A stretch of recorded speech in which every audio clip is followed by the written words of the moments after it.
Hey, how's it going, guys? Mr. Boss for the win here, and in today's GTA 5 video, we need to talk about some good news, bad news for Grand Theft Auto Online in terms of the future DLC content that we're going to be getting, and also GTA Online getting a brand new update today. We'll be talking about all of that in this video today, and a whole lot more. So, as you guys know, yesterday, Take-Two Interactive had their earnings call where we heard from CEO Strauss Zelnick and others, and Grand Theft Auto Online was discussed quite a bit. And there was a lot of things that have happened since they had one of these last calls. GTA Plus, Grand Theft Auto 5, and GTA Online Standalone for the PlayStation 5 and Xbox Series X and S. And so I want to dive into a handful of the things that they talked about. Now, before we get into all of that, there was a brand new update today for GTA Online and Grand Theft Auto 5. It was a little bit bigger than 300 megabytes, and it looked like it only happened for guys on the PC and the Xbox One and the PS4. Now, I believe Rockstar is doing this as they are continuing to get those consoles caught up to the PlayStation 5 and the Xbox Series X and S.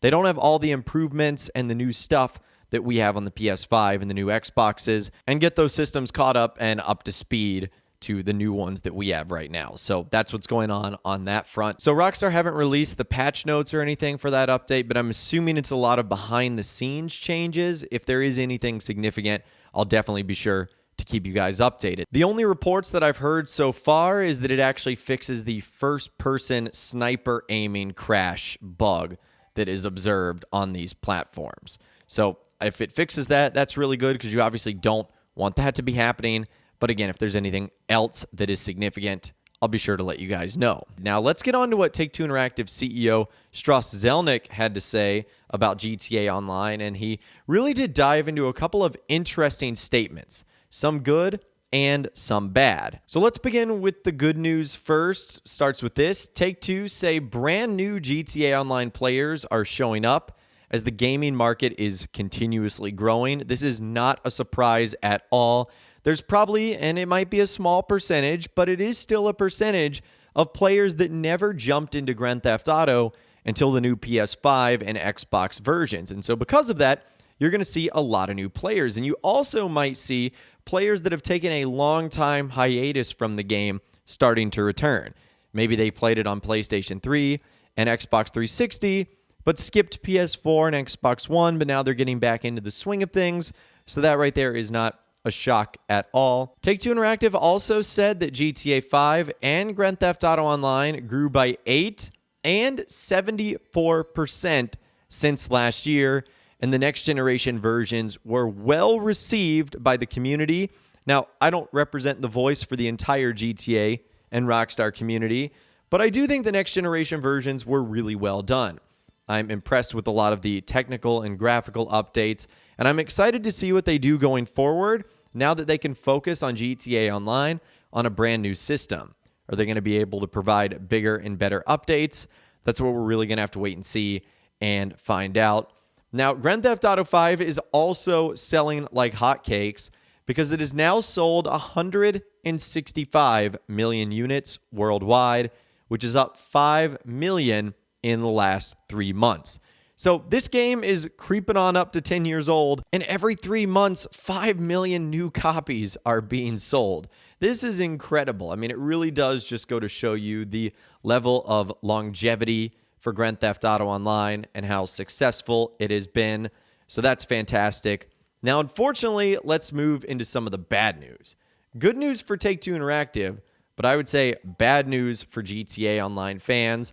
And that is GTA Plus, which I don't think too many players are a big fan of just because it's like Rockstar locking away content. It's a subscription service. But they ended up saying that GTA Plus is succeeding, and it's currently above expectations, according to Take-Two. So once again, that's obviously not great news for us fans. They also say that they're thrilled how GTA Plus is doing so far, and it's clear consumers really like the opportunity to engage with GTA Online and value what we're offering through a subscription. Boy, oh boy, I don't know what people in the community they are interviewing, but I still don't know how many people are really thrilled with this opportunity. In fact, I would argue many people don't love GTA Plus, but that's just me. And Take-Two also believes that because initial GTA Plus Player signups were above expectations. It bodes well being an engagement driver over time, which is also bad news for it to continue in the future, because now that Take-Two Interactive has had a little bit of success with this, they see it as another opportunity to simply just make a ton of money.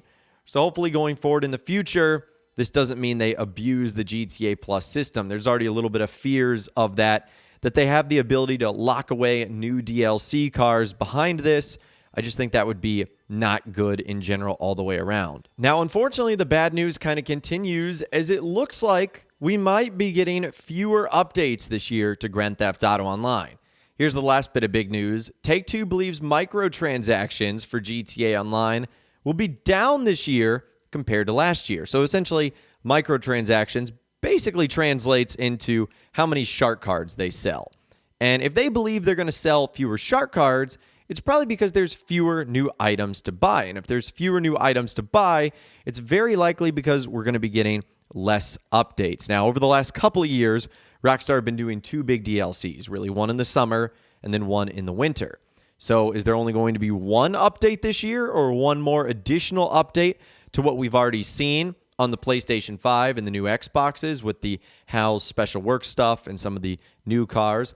I hope that's not the case, just because Rockstar clearly, as you can see here, has a lot of momentum. They have all these new players, they have all these new returning players, and then if they just didn't do anything, like no summer DLC, that'd kind of be disappointing, because very honestly right now, the last couple of event weeks after all the new content has been introduced from the contract DLC has been very, very boring. And because it's been so boring, I don't want players to lose interest in a game that's gaining a lot of steam and traction and momentum, all the way to have to wait until like November or December for the next update. I mean, that sounds like years away, really, when you think about it in GTA Online time. Now, the only way I could say they could get away with that is if they make some sort of big-time announcement, like a GTA 6 or a Red Dead Redemption 2 on the new consoles.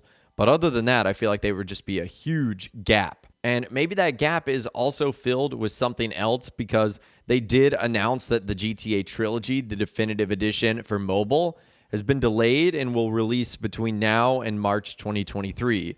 We obviously know that the Trilogy Definitive Edition has had so many glaring bugs and issues and problems, so it's no shock that Rockstar and Take-Two Interactive have decided to give Grove Street Games more time to get the mobile version out, and that is something that they plan to have releasing in fiscal 23. So again, anytime between now and March 2023 is when that game is likely set to release, but I'm sure not a lot of you guys really care about that. If you are playing it, you're probably playing it on your consoles, but who knows? Maybe this will be fun if they can actually get it right. It just can't have all those bugs and glaring issues, that's for sure. But anyways, that is all the information that I've got for you guys in this video today. Hopefully you did enjoy. I would love to hear from you guys in those comments down below.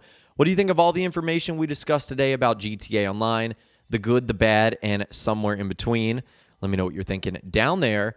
If you guys did go to enjoy this video, though, a like rating would, of course, be awesome. And be sure to subscribe to my YouTube channel if you are new. You want to stay up to date on all the latest GTA and all the Rockstar Games videos that I'll be doing here on my channel. And be sure to ring that notification bell as well. Sometimes YouTube just doesn't work, and if you ring that bell, you'll always be guaranteed to be notified when new videos arrive. But of course, as always, guys, thank you all so much for watching. Take care, and I'll see you guys in the next video.